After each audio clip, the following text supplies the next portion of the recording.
Assalamualaikum warahmatullahi wabarakatuh. Perkenalkan, nama saya Lutfi Nanda Fitra, kelas 11 IPS 2. Baiklah, saya akan menjelaskan tentang respon bangsa Indonesia terhadap kolonialisme dan imperialisme dalam bidang ekonomi. Pada masa Belanda, bangsa Indonesia mulai mengenal industri pertambangan dengan dibukanya kilang minyak bumi di Tarakan Kaltim oleh Belanda. Belanda membangun rel kereta api untuk memperlancar arus perdagangan. Kemudian, adanya eksploitasi di bidang ekonomi berupa monopoli dagang VOC menyebabkan mundurnya perdagangan Nusantara di punggung perdagangan internasional.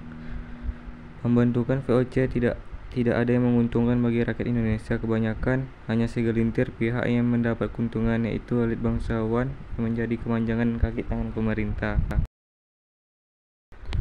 Belanda maupun penguasa VOC. Berikut contoh respon perlawanan terhadap sistem monopoli dari VOC tersebut. 1. Perlawanan rakyat Maluku. 2. Perlawanan Sultan Ageng Tirtayasa terhadap monopoli Belanda di Banten. 1. Perlawanan Sultan Ageng Tirtayasa terhadap upaya blokade dan monopoli VOC. Pada abad ke-17, Banten berkembang menjadi kota pelabuhan yang ramai dan didatangi oleh perdagangan dari Cina, Arab, Portugis, dan Inggris. Perkembangan Banten sebagai kota dagang juga didukung oleh hasil alamnya berupa beras dan lada. Secara geografis, letak Banten juga strategis. Letaknya yang dekat dengan Selat Sunda menjadikan Banten sebagai pelabuhan transit sekaligus pintu masuk ke Nusantara. Selain dari potensi alam dan letak geografis, VOC juga membutuhkan Banten sebagai pusat pertemuan.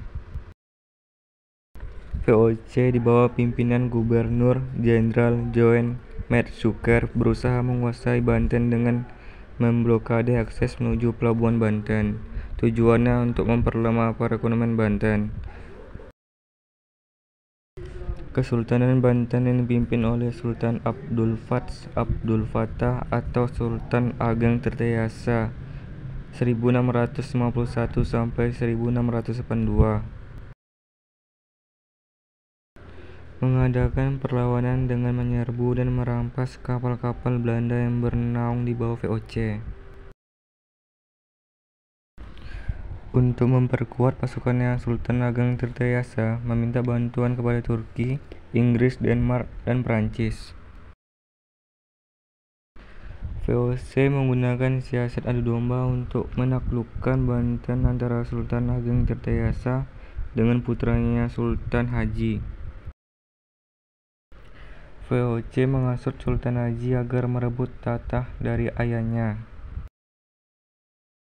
Dengan tipu muslihat, pasukan VOC yang dibantu oleh Sultan Haji berhasil menangkap Sultan Ageng Tirtayasa. Kemudian Sultan Ageng Tirtayasa dipenjarakan di Batavia sampai meninggal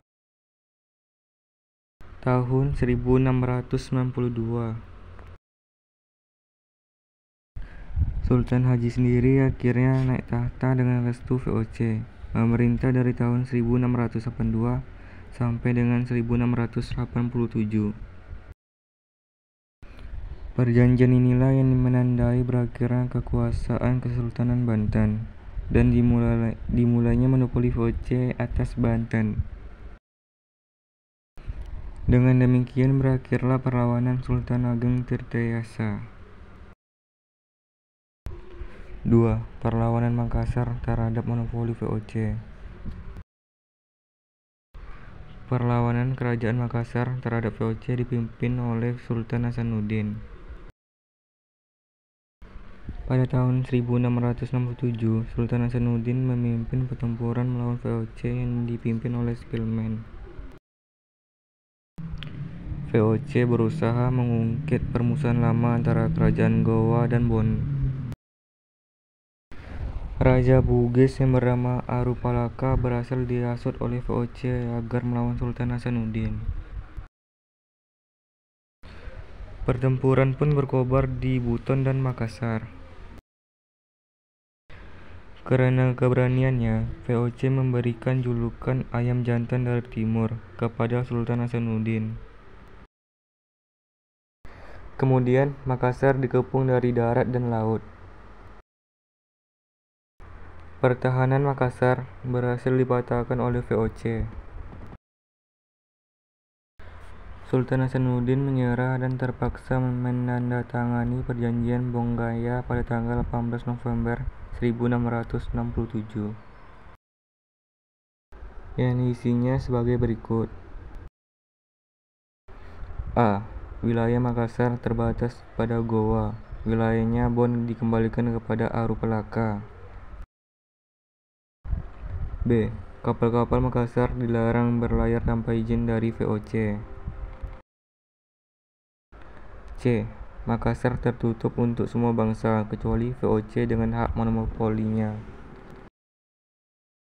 D.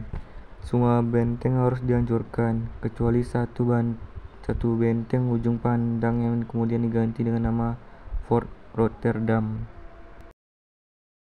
E. Makassar harus mengganti kerugian perang sebesar 250.000 ringgit.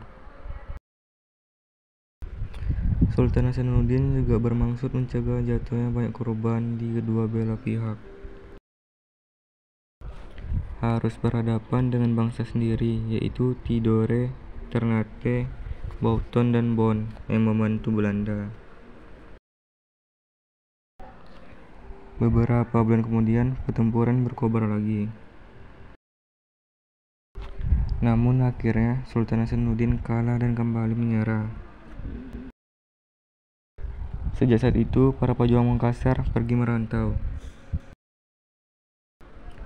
Mereka kemudian bergabung dengan para pejuang Jawa melawan VOC. Para pejuang Makassar yang terkenal bergabung adalah Kraeng Gulsesung. 3. Perlawanan rakyat Saparua terhadap monopoli Belanda. Maluku sangat penting bagi Belanda karena daerah ini merupakan penghasilan rempah-rempah. Penguasa Inggris di Maluku mengeluarkan peraturan yang meringankan beban-beban rakyat.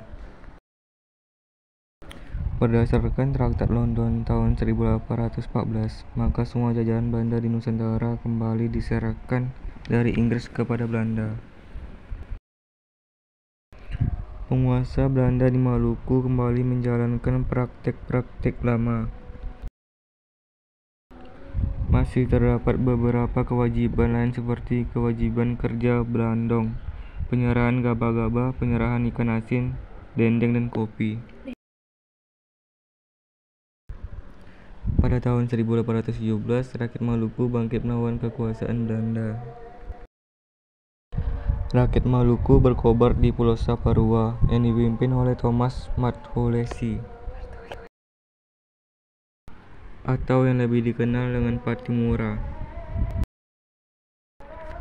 Perlawanan rakyat Saparua menjalar ke Ambon, Seram, dan pulau-pulau lainnya. Maluku diblokade oleh Belanda. Rakyat akhirnya menyerah karena kekurangan makanan. Untuk menyelamatkan rakyat dari kelaparan, maka Patimura menyerahkan diri dan dihukum gantung di Banteng New Victoria. Pemimpin perlawanan rakyat Maluku digantikan oleh Christina Marta Tiahahu. Namun akhirnya ia juga ditangkap. Dalam perjalanan ketika akan diasingkan ke Pulau Jawa, ia meninggal.